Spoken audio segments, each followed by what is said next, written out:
बिस्मिल्लाहिर्रहमानिर्रहीम। अस्सलाम वालेकुम स्टूडेंट्स, माय नेम इज़ एहसान हैदर, 10th क्लास। आज केमिस्ट्री का हमारा लेक्चर है जी, चैप्टर नंबर 9 है हमारा केमिकल इक्विलिब्रियम वाला, और टॉपिक है जी हमारा article number 9.1, topic reversible reaction and dynamic equilibrium. बच्चों, आज हमने ये पढ़ना है रिवर्सिबल रिएक्शन क्या होते हैं और डायनामिक इक्विलिब्रियम के बारे में आज हमने डिटेल से डिस्कस करना है जी। बच्चों, जो रिवर्सिबल रिएक्शन है, अगर आप इसको समझेंगे तो इसके बाद हमारे पास बहुत सारी टर्म्स जो हैं वो वाज़ेह हो जाएंगी। इंशाल्लाह कोशिश करेंगे कि आपको रिवर्सिबल रिएक्शन और डायनामिक इक्विलिब्रियम बहुत अच्छे तरीके से समझ आ जाए। ठीक है बच्चों, फ़र्स्ट ऑफ़ ऑल हम देखते हैं कि हमारे पास रिएक्टेंट्स क्या होते हैं, प्रोडक्ट्स क्या होते हैं और एक केमिकल रिएक्शन होता क्या है। ठीक है, फॉर एग्ज़ाम्पल बच्चों देखिए, हमारे पास 2H2O, ये हमारे पास दो मॉलिक्यूल हैं जी। किसके बच्चों?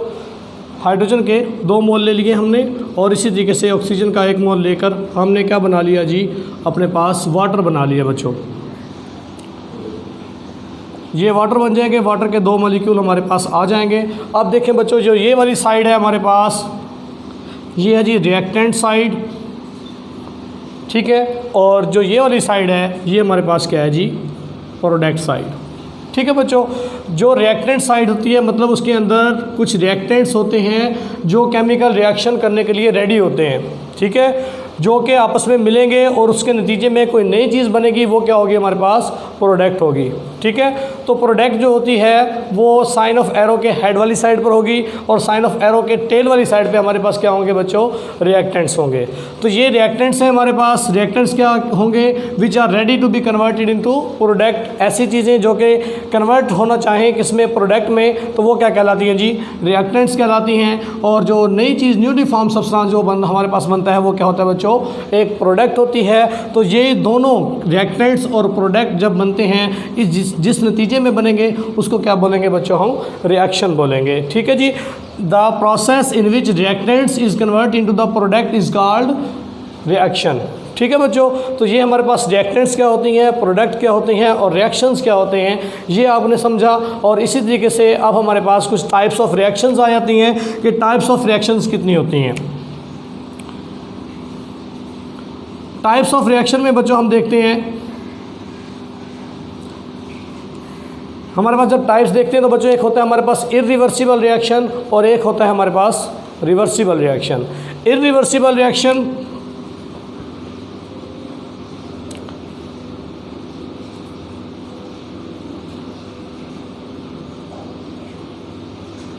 इरिवर्सिबल रिएक्शन होगा बच्चों हमारे पास एक पहली टाइप इसकी, और दूसरी टाइप है हमारे पास रिवर्सिबल रिएक्शन जो हमारे टॉपिक से भी रिलेट करती है। रिवर्सिबल रिएक्शन, ठीक है जी। अब फर्स्ट ऑफ ऑल हम डिस्कस करते हैं कि इरिवर्सिबल रिएक्शन क्या होते हैं। इरिवर्सिबल रिएक्शन बच्चों वो रिएक्शंस होते हैं कि जिनमें हम रिएक्टेंट्स को कन्वर्ट कर लेते हैं किनके अंदर जी, प्रोडक्ट्स के अंदर, और प्रोडक्ट्स को कंबाइन नहीं कर पाते रिएक्टेंट्स के अंदर। ठीक है, यानी कि ये जो रिएक्शंस होंगे रिवर्सिबल रिएक्शन, ये सारे के सारे वो रिएक्शंस होंगे जिनमें हम रिएक्टेंट्स को कन्वर्ट करेंगे किसके अंदर, प्रोडक्ट्स के अंदर, और प्रोडक्ट्स दोबारा रिकम्बाइन होकर रिएक्टेंट्स नहीं बना सकेंगे।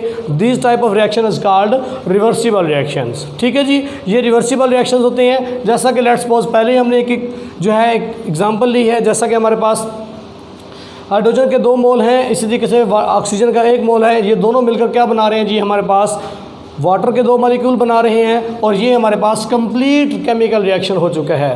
ठीक है, अब ये मज़ीद यानी कि दोबारा हम इसको दोबारा रिकम्बाइन नहीं कर पाते, मीन्स के डिकम्पोज हम इसको नहीं कर पाएंगे। तो ऐसे केमिकल रिएक्शन जिसमें रिएक्टेंट्स कन्वर्ट हो जाएं प्रोडक्ट्स के अंदर और केमिकल रिएक्शन हमारा बिल्कुल कंप्लीट हो जाता है, वो क्या कहलाते हैं जी, इरिवर्सिबल रिएक्शन होते हैं। तो अब बच्चों इसकी कुछ करैक्टरिस्टिक्स आपको मैं समझा देता हूँ कि इरिवर्सिबल रिएक्शंस के कौन कौन से करैक्टरिस्टिक्स हैं। फर्स्ट ऑफ ऑल आप देखेंगे कि ये जो हमारे पास जो रिएक्टेंट्स हैं ये हमारे पास कौन सी साइड पर हैं जी, लेफ़्ट साइड पर हैं। ठीक है, और जो प्रोडक्ट्स बनी हैं ये कौन सी साइड पे हैं बच्चों, राइट साइड पर हैं। तो हम कह सकते हैं कि जो इरिवर्सिबल केमिकल रिएक्शंस होते हैं ये प्रोसीड करते हैं फ्रॉम लेफ़्ट टू राइट, ये लेफ़्ट टू राइट चलते हैं जी।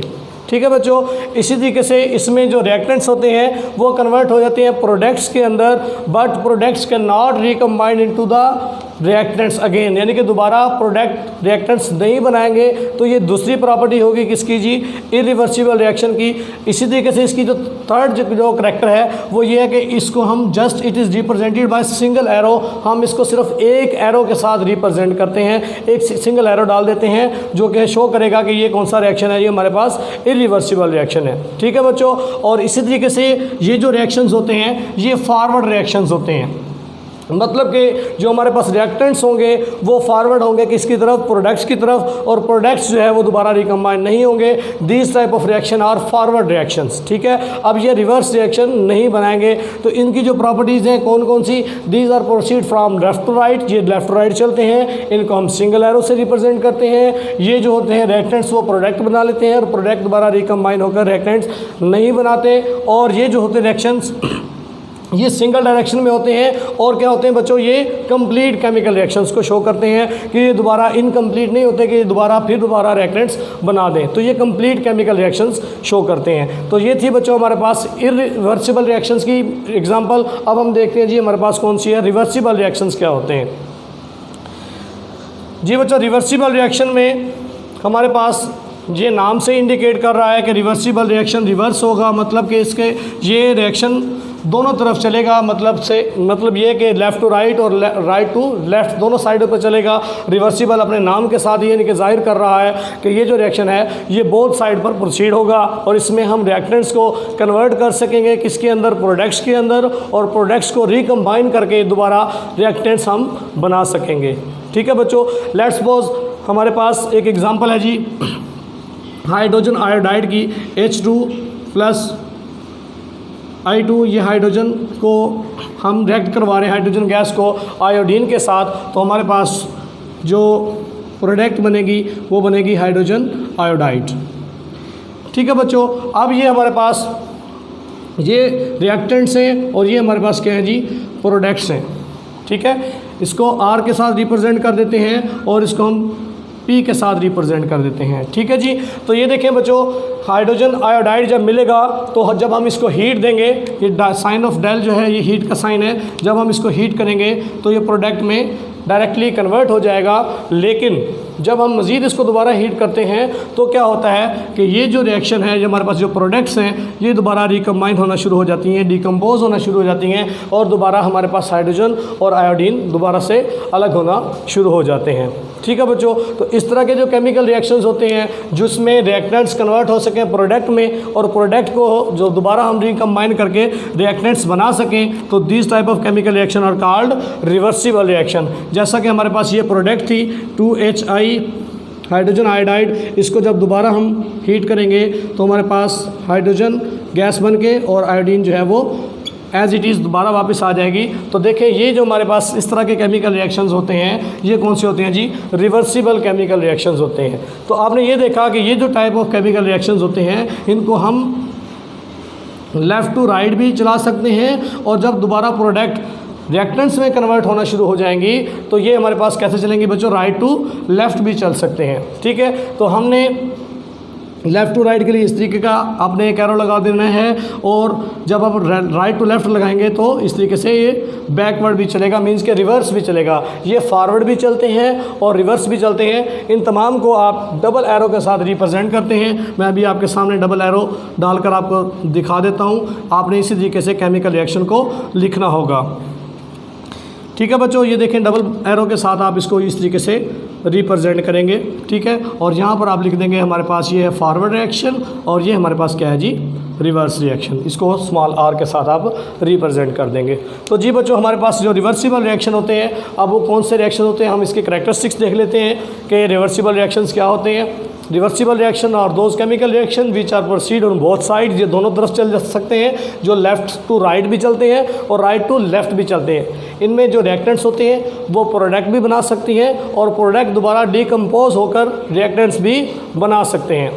ठीक है बच्चों। इसी तरीके से नेक्स्ट हमारे पास जो इसकी प्रॉपर्टी है वो क्या है कि इनको हम साइन और डबल एरो के साथ रिप्रेजेंट करते हैं। डबल एरो डालेंगे जो इंडिकेट करेगा कि ये हमारे पास कौन सा रिएक्शन है जी, रिवर्सिबल रिएक्शन है। ठीक है बच्चों। और इसी तरीके से हमारे पास जो प्रोडक्ट होगी वो रिएक्टेंट में दोबारा कन्वर्ट हो जाएगी। फॉर एग्ज़ाम्पल हम ये कह सकते हैं कि जो हमारे पास रिवर्सिबल रिएक्शन है इनमें फॉरवर्ड रिएक्शन भी चलते हैं और रिवर्स रिएक्शन भी चलते हैं। हमारे पास देखें बच्चों, जो हाइड्रोजन है, हाइड्रोजन ये कलरलेस गैस होती है और जो आयोडीन है इसका जो कलर है वो पर्पल होता है। ठीक है बच्चों, इसका पर्पल कलर होगा और ये हमारे पास हाइड्रोजन गैस जो है ये क्या होती है, कलरलेस गैस होती है। इसको हम एक बीकर के अंदर डाल देते हैं, एक सिलेंडर के अंदर डालेंगे, तो जब हम इसको हीट करेंगे तो आहिस्ता आहिस्ता हमारे पास हाइड्रोजन आयोडाइड बनेगा और हम ये देखेंगे कि कुछ लम्हे के बाद हाइड्रोजन आयोडाइड जो था जिसका पर्पल कलर था, जब हमने उसको हीट किया तो वो कलरलेस हो जाएगा।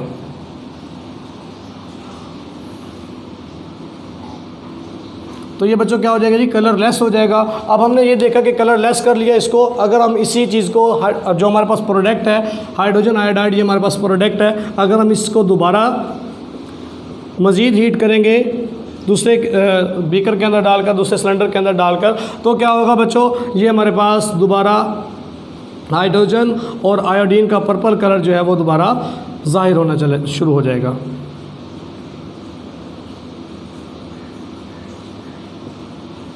पर्पल कलर बच्चों जो है वो हमारे पास ज़ाहिर हो जाएगा। तो हमने देखा कि ये हमारे पास बोथ डायरेक्शन में चलते हैं। तो ऐसे केमिकल रिएक्शन जिसमें हम एक रिएक्टेंट को प्रोडक्ट में कन्वर्ट कर लें और दोबारा उसको डिकम्पोज करें हीट देकर और वो दोबारा अपने रिएक्टेंट्स में कन्वर्ट हो जाएं, वो सारे के सारे केमिकल रिएक्शन कौन से कहलाते हैं जी, रिवर्सिबल केमिकल रिएक्शन कहलाते हैं। अब रिवर्सिबल केमिकल रिएक्शन में जो ये चीज़ है, ये आपके पास बच्चों जब हाइड्रोजन को आयोडीन के साथ मिलाकर जब इसका कलर पर्पल था, हमने हाइड्रोजन आयोडाइड बनाया, तो यहाँ पर हमने देखा कि ये केमिकल रिएक्शन यहाँ पर बन चुके हैं। तो ये सारे के सारे फॉरवर्ड टाइप रिएक्शन थे, यानी कि रिएक्टेंट्स किस में कन्वर्ट हो रहे थे जी, प्रोडक्ट के अंदर। तो ये फॉरवर्ड रिएक्शन था। अब इसी तरीके से अगर हम दोबारा प्रोडक्ट्स को डिकम्पोज कर रहे हैं और दोबारा ये रिएक्टेंट्स बना रहे हैं, तो क्या होगा बच्चों, इस तरीके से जो रिएक्टेंट बनेगा वो हमारे पास कौन सा होगा, रिवर्स रिएक्शन होगा। ठीक है, लेट्स सपोज एक दूसरी एग्जांपल ले लेते हैं जी हम अपने पास और समझते हैं कि हमारे पास जो रिवर्सिबल रिएक्शन होते हैं उनको मज़ीद यानी कि कैसे अंडरस्टैंड किया जाता है। फॉर एग्जांपल बच्चों हमारे पास है कैल्शियम ऑक्साइड CaO, जिसको हम लाइम भी कहते हैं। ठीक है जी, सोडा लाइम को बच्चों जब हम रिएक्ट करवाएंगे कार्बन डाइऑक्साइड के साथ, तो ये क्या होगा जी, ये हमारे पास साइन ऑफ रिवर्सिबल इस तरीके से डालेंगे, ये हमारे पास रिवर्सिबल रिएक्शन शो करते हैं। तो क्या होगा जी, कैल्शियम कार्बोनेट हमारे पास तैयार हो जाएगी। ठीक है, और ये भी इंडिकेट कर रहा है कि ये कौन सा रिएक्शन है हमारे पास, रिवर्सिबल रिएक्शन हो रहा है, कि जिसमें हमने CaO कैल्शियम ऑक्साइड को रिएक्ट करवाया किसके साथ, डायरेक्टली बच्चों कैल्शियम कार्बोनेट के साथ हमारे पास बन गई। तो अब हम देखते हैं इसका एक एक्सपेरिमेंट करके देख लेते हैं कि किस तरीके से ये हमारे पास बनी है। देखें बच्चों, फर्स्ट ऑफ ऑल आपने ये आपके पास प्रोडक्ट है और ये हमारे पास क्या है जी, रिएक्टेंट है। अब हमने इस प्रोडक्ट को दोबारा एक एक्सपेरिमेंट करके देख लेते हैं। इसको हमने एक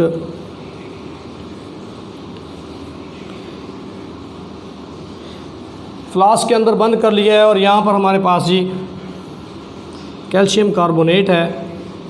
ठीक है, और ये ख्याल रखना है कि इसका जो माउथ है इस फ्लास्क का वो बेटे खुला रहे। ठीक है, उसको आपने बंद नहीं करना। ठीक है जी, तो जब हम इसको यहाँ से नीचे से हीट करेंगे, ठीक है, जैसे हम इसको हीट करेंगे तो हीट होने के साथ साथ क्या होगा जी, जब हम इसको हीट करेंगे तो कार्बन डाइऑक्साइड जो गैस होती है वो यहाँ से एलिमिनेट होना शुरू हो जाएगी और CaO दोबारा हमारे पास आ जाएगा और ये सारी के सारी कार्बन डाइऑक्साइड गैस जो है वो रिलीज़ हो जाएगी। तो होगा क्या, ये हमारे पास CaCO3 जब हम इसको हीट कर रहे हैं तो क्या बना जी, हमारे पास CaO प्लस CO2 दोबारा बन चुका है। ठीक है जी, और यहाँ पर ही हमारे पास केमिकल रिएक्शन जो है वो सारे का सारा कंप्लीट हो गया है और हम ये देख रहे हैं कि कार्बन डाइऑक्साइड यहाँ से रिलीज़ हो गई है और ये डिकम्पोज हो चुकी है। ठीक है, लेकिन यहाँ पर ये अपने आप को इरिवर्सिबल रिएक्शन में शो करवा रहे हैं। लेकिन इसी तरीके से अगर हम एक क्लोज्ड वेसल के अंदर कैल्शियम कार्बोनेट को बच्चों हीट अप करते हैं,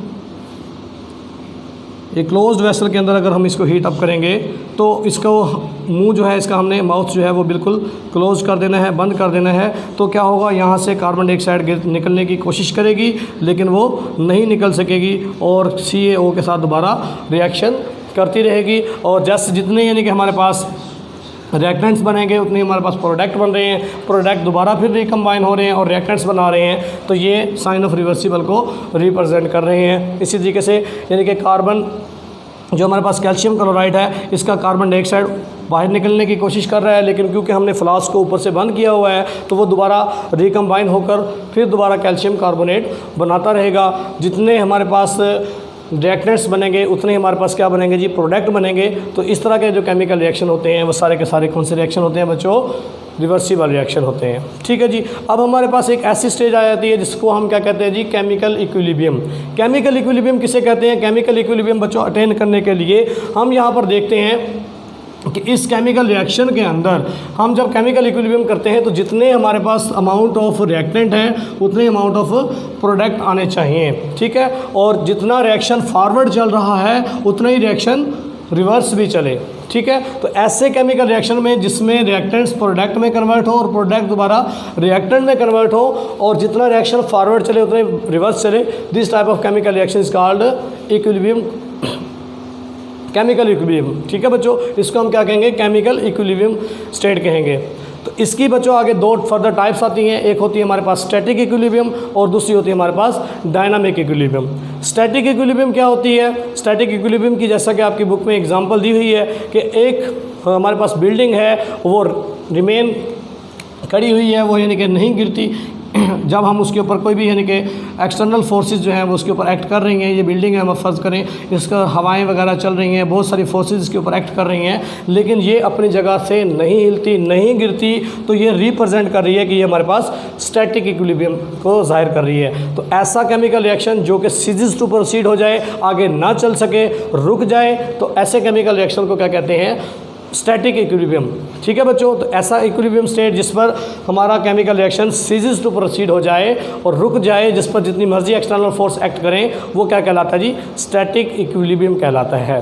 नेक्स्ट है जी हमारे पास डायनामिक इक्विलिब्रियम, जो कि हमारे पास टॉपिक के अंदर है। डायनामिक इक्विलिब्रियम कब बनेगा, ये इसी तरीके से इसी एग्जांपल को ही हम दोबारा ले लेते हैं। जब हमारे पास rate of forward reaction and rate of reverse reaction are remain constant, जब ये रिमेन कांस्टेंट रहेंगे, रेट ऑफ फॉरवर्ड रिएक्शन और रिवर्स रिएक्शन, तो क्या होगा बच्चों, डायनामिक इक्विलिब्रियम हमारे पास बनेगा, लेकिन उसमें concentration of reactant and product remain constant रहेगी। यानी कि जितनी मिकदार में हमारे पास ये चीज़ मौजूद है रिएक्टेंट्स, उतनी मिकदार में हमारे पास प्रोडक्ट हो, या जितनी मिकदार में प्रोडक्ट दोबारा रिएक्टेंट्स में कन्वर्ट हो रहे हैं, तो इसी तरीके से rate of forward reaction and rate of reverse reaction remain same but opposite in direction. इनकी डायरेक्शन जो होगी वो क्या होगी बच्चों, मुख्तलिफ होगी, लेकिन इसमें जो कंसंट्रेशन है, जो इनकी मिकदार है रिएक्टेंट्स की या प्रोडक्ट की, वो क्या रहनी चाहिए, remain constant. That is known as dynamic equilibrium. तो इसको हम क्या बोलेंगे, डायनामिक इक्विलिब्रियम बोलेंगे।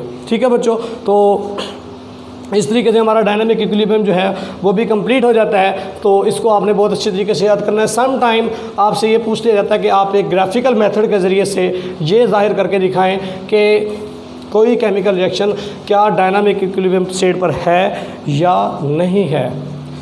तो लेट्स सपोज बच्चों दोबारा हम एग्जांपल ले लेते हैं जी हाइड्रोजन की और आयोडीन की, हाइड्रोजन आयोडाइड की। तो हमारे पास अभी हमने जैसा कि पढ़ चुके हैं कि 2 मोल बन जाएंगे जी किसके, हाइड्रोजन आयोडाइड के। फर्स्ट ऑफ ऑल मैं आपको ये बताता चलूँ कि जब हमारे पास रिएक्टेंट्स कन्वर्ट हो रहे होते हैं प्रोडक्ट के अंदर, तो केमिकल रिएक्शन स्पीड अप होता है और बड़ी फास्ट स्पीड होती है उसकी स्पीड जो होती है बड़ी फास्ट होती है, बड़ी तेज़ी के साथ जो है ना वो कन्वर्ट हो रहे होते हैं किसके अंदर, प्रोडक्ट के अंदर। और प्रोडक्ट शुरू में निग्लिजिबल ना होने के बराबर बनते हैं। ठीक है जी। फ़र्ज़ करें ये हमारे पास 1 मोल इसका है, 1 मोल इसका है, तो ये 2 मोल हैं और ये कन्वर्ट हो रही हैं किसके अंदर, प्रोडक्ट के अंदर। तो शुरू में स्टार्टिंग में इन द बिगिनिंग हमारे पास जो कंसंट्रेशन होगी बिल्कुल ज़ीरो होगी, तकरीबन ना होने के बराबर होगी। लेकिन जैसे जैसे ही टाइम गुजरेगा, जैसे जैसे टाइम ड्यूरेशन गुजरेगी, तो ये रिएक्टेंट्स आहिस्ता आहिस्ता कन्वर्ट होते जाएंगे किसके अंदर बच्चों, प्रोडक्ट्स के अंदर। तो हम देखते हैं कि जो रिएक्टेंट्स हैं वो शुरू में बड़ी फास्ट, बड़ी तेज़ी के साथ जो है वो कन्वर्ट हो रहे होते हैं किसके अंदर, प्रोडक्ट्स के अंदर। तो फॉरवर्ड रिएक्शन चल रहा होगा, ये हमारे पास रिएक्टेंट से प्रोडक्ट वाली साइड पर, तो वो क्या होगा जी, रिएक्टेंट से प्रोडक्ट वाली साइड पर फॉरवर्ड रिएक्शन चल रहा होगा और वो बहुत ज़्यादा तेज़ होगा, ठीक है। और लेकिन जब हम इस प्रोडक्ट ये कंप्लीट हो जाएंगी, प्रोडक्ट को दोबारा रिकम्बाइन करने के लिए दोबारा रिएक्टेंट्स बनाने लगेंगे, तो हम ये देखेंगे कि जो रिएक्टेंट्स हैं वो अब आहिस्ता आहिस्ता जो है वो बन रहे हैं और प्रोडक्ट की जो कंसंट्रेशन है वो यानी कि ज़ीरो से लेकर हम स्टार्ट करेंगे और आहिस्ता आहिस्ता आहिस्ता आहिस्ता यानी कि ये जब बनते जाएंगे ये रिएक्टेंट्स प्रोडक्ट में कंप्लीट कन्वर्ट हो जाएंगे। प्रोडक्ट को दोबारा जब हम रिएक्टेंट में कन्वर्ट करेंगे तो उस वक्त जब रिएक्टेंट्स बनेंगे वो ज़ीरो होंगे और ये मैक्सिमम होंगे, ठीक है। तो इसको हम एक ग्राफ के ज़रिए से रिप्रेजेंट कर लेते हैं। तो ग्राफ के ज़रिए से आप देख लीजिएगा कि कैसे बन रहे हैं हमारे पास ये reaction, chemical reaction dynamic equilibrium state में। ये एक छोटा सा ग्राफ बना लेते हैं, इस तरफ हम टाइम लाइन बना लेते हैं कि टाइम ड्यूरेशन कौन कौन सी गुजरी है, ठीक है। और यहाँ पर आपके पास जो है रेट ऑफ केमिकल रिएक्शन आएगा। रेट कहते हैं स्पीड को, किसी भी केमिकल रिएक्शन की कितनी स्पीड है, ठीक है जी। अब देखें जो हमारे पास फॉरवर्ड रिएक्शन था वो यहाँ से स्टार्ट हो रहा है, मतलब कि बहुत यानी कि पीक से वो हमारे पास रिएक्टेंट्स ही रिएक्टेंट्स हैं, प्रोडक्ट ना होने के बराबर है। लेकिन आहिस्ता आहिस्ता क्या होगा जी, वो प्रोडक्ट जो है रिएक्टेंट्स जो है वो आहिस्ता आहिस्ता कन्वर्ट हो जाएंगे किसके अंदर, प्रोडक्ट के अंदर। लेकिन जो यहाँ पर है हमारे पास रिवर्स रिएक्शन, तो ये 0 से स्टार्ट होगा, 1 यानी कि 5 कर लें, फिर ये 10 कर लें या ये 15 कर लें, ठीक है, और ये 20 कर लें। तो इस तरीके से टाइम लाइन चेंज करते जाएंगे। तो 0 से हमारे पास रिवर्स रिएक्शन चलेगा और वो जाएगा बेटे आहिस्ता आहिस्ता स्पीड अप होगा, ठीक है जी। और वो किस पोजीशन पे पहुंच जाएगा जी, एट इक्विलिब्रियम पोजीशन पे पहुंच जाएगा, जिस पर ये जो पॉइंट है हमारे पास ये इक्विलिब्रियम पोजीशन का है, डायनामिक इक्विलिब्रियम पोजीशन का, ठीक है, जिसमें rate of forward reaction, forward और ये रिवर्स जो है वो रिमेन सेम हो जाएंगे और बट ऑपोजिट इनकी डायरेक्शन होगी। ये क्या कहलाएंगे जी, डायनामिक इक्विलिब्रियम स्टेट। तो जी बच्चों आपने इसको बहुत अच्छे तरीके से याद करना है। नेक्स्ट जो आपका आर्टिकल है वो इसके हम कुछ माइक्रोस्कोपिक प्रॉपर्टीज़ बनेंगे डायनामिक इक्विलिब्रियम की, वो इंशाल्लाह आपको कंप्यूटर की स्लाइड से पढ़ाया जाएगा।